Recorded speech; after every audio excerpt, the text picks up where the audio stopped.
Assalamualaikum warahmatullahi wabarakatuh. Nama saya Siti Mutmainah, saya dari jurusan Asuransi Syariah A semester 4 dengan NIM 1914336. Di sini saya akan menjelaskan tentang pengertian negosiasi dalam komunikasi bisnis.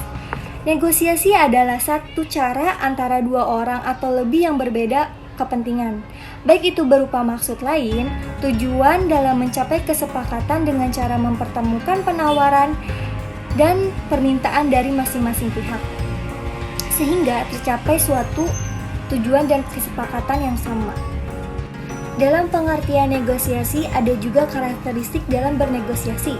Yang pertama itu adalah senantiasa melibatkan orang, baik sebagai perwakilan, individual, atau organisasi perusahaan atau perkelompokan. Yang kedua itu memiliki ancaman terjadinya konflik yang mulai terjadi dari awal sampai terjadi kesepakatan dalam akhir bernegosiasi. Dan yang ketiga itu ada menggunakan cara pertukaran sesuatu, baik tawar-menawar maupun tukar-menukar. Dan yang ketiga itu ada hampir selalu bentuk tatap muka itu selalu dilibatkan dalam bernegosiasi. Dalam bernegosiasi ada juga prinsip negosiasi.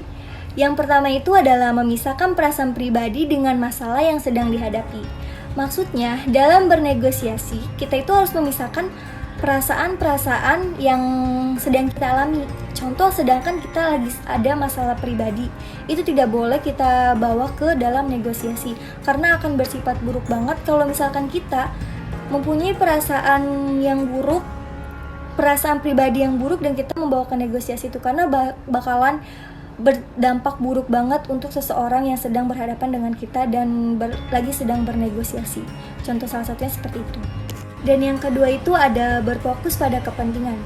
Berfokus pada kepentingan di sini ini dalam arti kata kita harus berfokus dalam satu kepentingan, yaitu sedang bernegosiasi. Contoh lagi, balik ke poin yang pertama.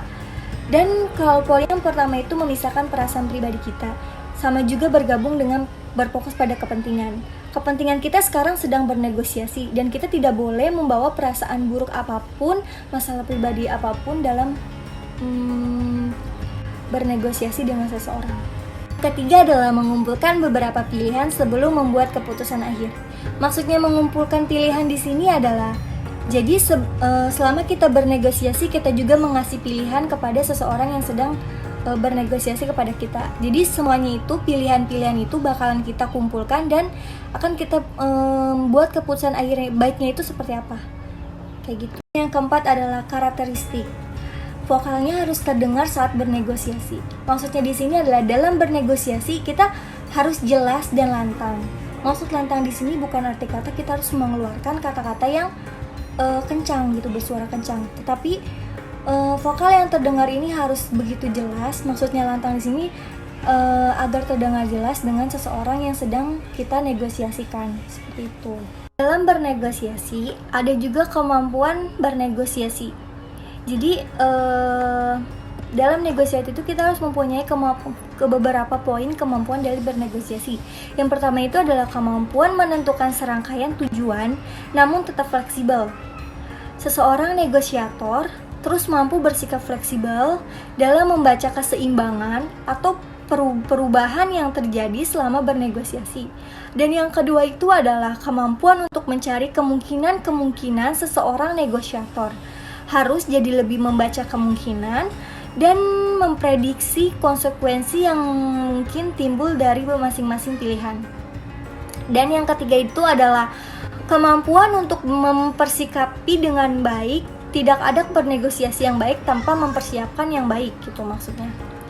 Negosiator mempersiapkan segala sesuatu mulai dari dalam bernegosiasi ada juga tujuan negosiasi.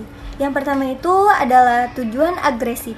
Agresif di sini adalah berusaha memperoleh keuntungan dan kerugian tiap-tiap lawan. Dan yang kedua itu adalah tujuan komunitatif. Tujuan komunitatif di sini adalah berusaha memperoleh sesuatu yang lebih dari pihak lawan. Dan tujuan yang ketiga adalah komparatif, adalah untuk memperoleh kesepakatan yang saling menguntungkan.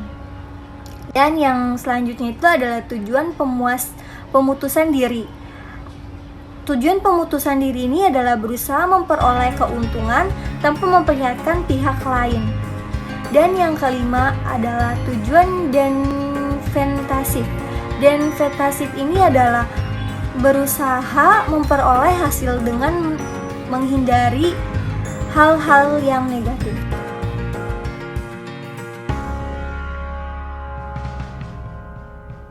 Mungkin hanya itu yang bisa saya sampaikan. Mungkin